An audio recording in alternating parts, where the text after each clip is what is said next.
Herkese merhabalar. Eser'in Mutfağı kanalıma hoş geldiniz. Bugün sizlere muhteşem lezzetiyle yalancı profiterol tarifi paylaşıyorum. Profiterolle hiç uğraşmanıza gerek kalmadan pratik bir şekilde kedi dili bisküviyle yapabileceğiniz bomba bir tarif. Dilerseniz tarifimizin yapımına başlayalım.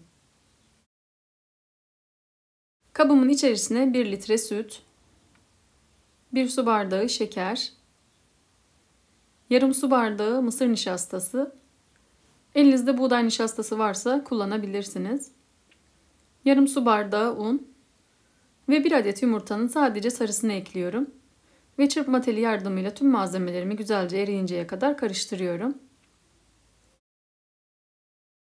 Pişirme esnasında topaklanma olmaması için mutlaka iyice karıştırmaya özen gösterelim.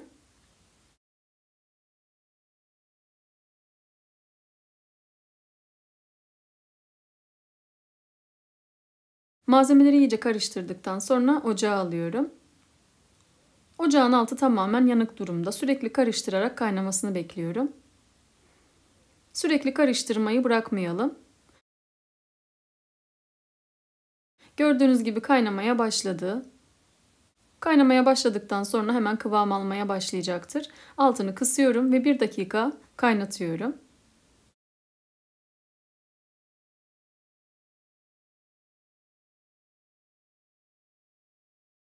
1 dakika kaynatmış olduğum muhallebimizin kıvamı bu şekilde olacak.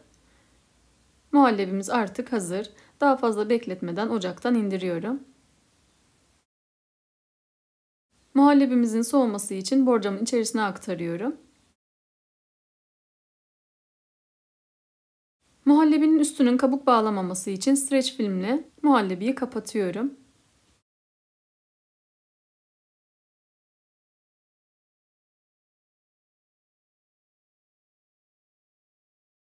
Muhallebimiz oda ısısına geldikten sonra dolapta 1 saat tamamen soğuması için bekletmeye alıyorum.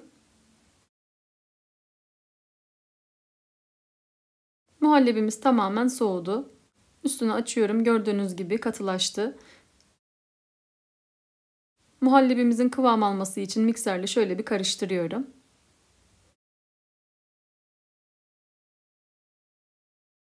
Muhallebiyi iyice karıştırdıktan sonra üzerine 1 paket krem şanti, yarım su bardağı süt ekliyorum ve pürüzsüz kıvam alana kadar 2-3 dakika çırpıyorum. Krem şantiyi eklemeden önce muhallebinin tamamen soğumuş olması önemli. Lütfen buna dikkat edelim.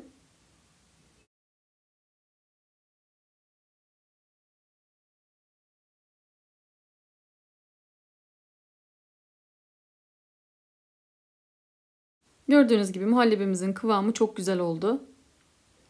Hemen içerisine 1 paket kedi dilli bisküviyi tamamen kırıyorum. 3-4 parçaya ayırmanız yeterli gelecektir. Bu tarif için toplamda 24 adet kedi dili bisküvi kullandım.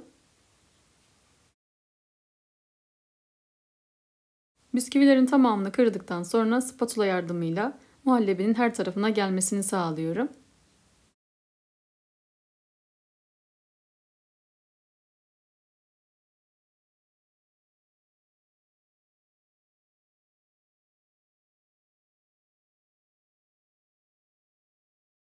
Malzemeleri iyice karıştırdıktan sonra yuvarlak büyük boy borcamın içerisine aktarıyorum ve spatula yardımıyla düzeltiyorum.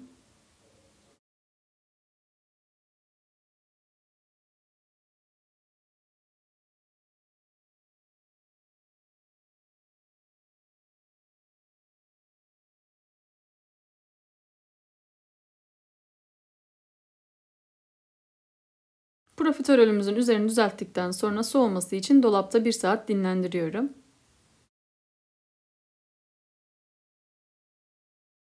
Bir yandan da çikolatalı sosunu hazırlıyorum. Tencerenin içerisine 2 su bardağı süt, 1 paket çikolatalı sos ekliyorum. Hazır çikolatalı sos kullandım. Eğer ev yapımı çikolatalı sos tarifimi görmek istiyorsanız linkini açıklama bölümünde bırakacağım. Oradan bakabilirsiniz.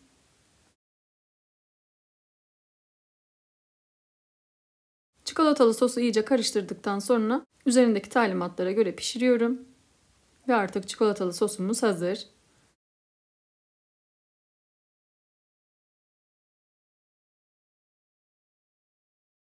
Soğumuş olan tatlımızın üzerine döküyorum. ve spatula ile üzerini düzeltiyorum.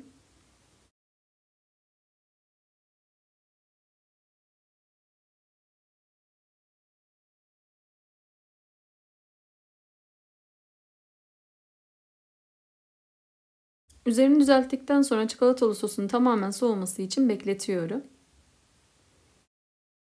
Tamamen soğumuş olan yalancı profiterol tatlımızın üzerini kakao ile süslüyorum.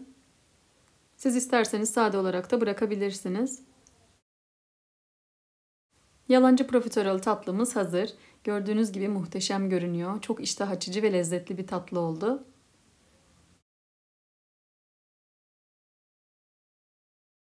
Saatlerce uğraşmadan kısa sürede yapabileceğiniz hafif bir tatlı. Kesinlikle denemenizi tavsiye ederim. Kıvamı, lezzeti muhteşem oldu. Yiyen herkesin tarifini istediği bir tariftir ve tam ölçülüdür.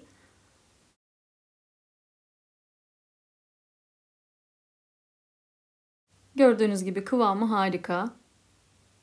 Deneyecek olan arkadaşlar yorumlar kısmında düşüncelerini benimle paylaşabilirler.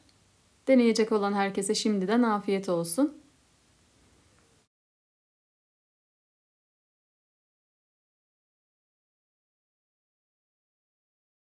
Bugünlük de bir lezzetli tarifin daha sonuna geldim. Umarım çok beğendiğiniz bir lezzet olmuştur. Tarifimi beğendiyseniz beğenmeyi, kanalıma hala abone değilseniz abone olmayı unutmayın lütfen. Tariflerimi görmesini istediğiniz arkadaşlarınızla paylaşabilirsiniz. Bildirim zilini aktifleştirerek paylaşımlarımdan anında haberdar olabilirsiniz. Farklı ve lezzetli tariflerde görüşmek üzere. Kendinize iyi bakın. Hoşça kalın.